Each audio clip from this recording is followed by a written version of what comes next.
y'all, it's Kay from the Literary Apothecary and welcome back to my channel. Today's video is going to be a quick one. It's about The Path of Daggers by Robert Jordan. This is book 8 in the Wheel of Time series.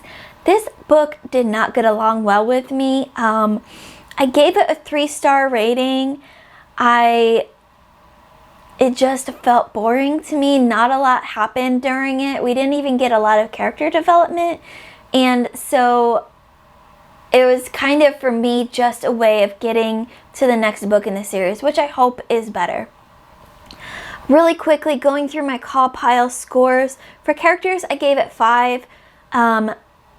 We got some character development with some of the characters, but not enough for me to weigh out the fact that we didn't really have a lot of plot development either.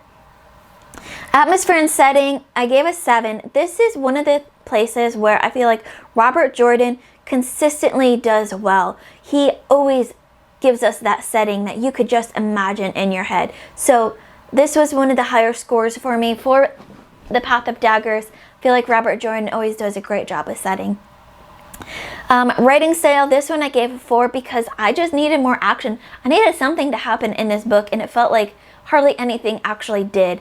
And when it did, it almost felt a little anticlimactic. It just kind of like, oh yeah, this happened. So I needed more of that action, more of that drama, just more. Plot, I gave this one a 3 because not a whole lot actually happens. Is there really a plot in The Path of Daggers? I'm not quite sure. Intrigue, I gave a 4. The intrigue was, for me, kind of, when is something going to happen? Wasn't really real intrigue in the story.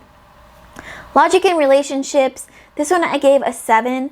This one I thought that Robert Jordan did a little bit better on than some of these other categories. And things do develop here a bit. We see development, we see things almost break down. I can't wait to see where some of our characters are going to go, especially based off that ending, which is like the last 3 or maybe 4 chapters is when things really started happening. Characters felt like they kind of felt like, okay, I've had enough sitting around, let me just go and do it. And then, of course, enjoyment, I gave 4.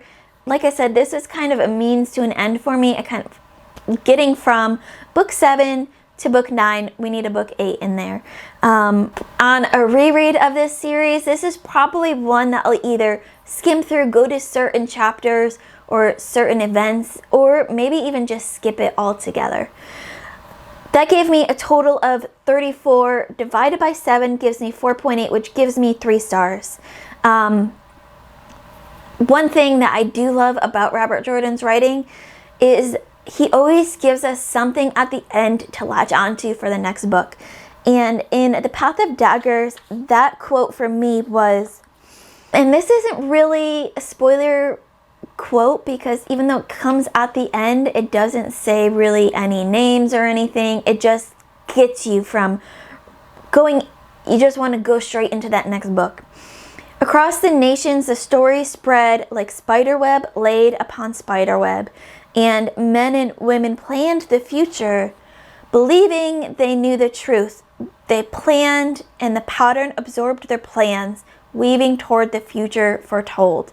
And it just kind of leaves you with that feeling of people think they know what's happening, they think they know where the future is going, but they have no idea. And the pattern, the wheel, is watching this and absorbing it all and building it into their pattern that will be the future. And I just love ending the book on that quote. So I'm going to end this review on that. Say thank you all for joining us for another episode of Books My Boyfriend Gave Me. I can't wait to go into Winter's Heart. I think I'll be starting that either tonight or tomorrow soon.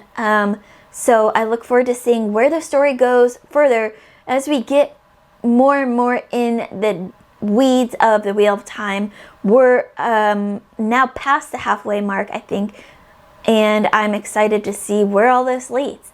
So, as always, put your thoughts down in the comments below. Did you love Path of Daggers? Did you not like it? Let me know all the deets. As always, my Patreon and my Discord information will be in the description below. Keep reading, and I love you all to the moon and back.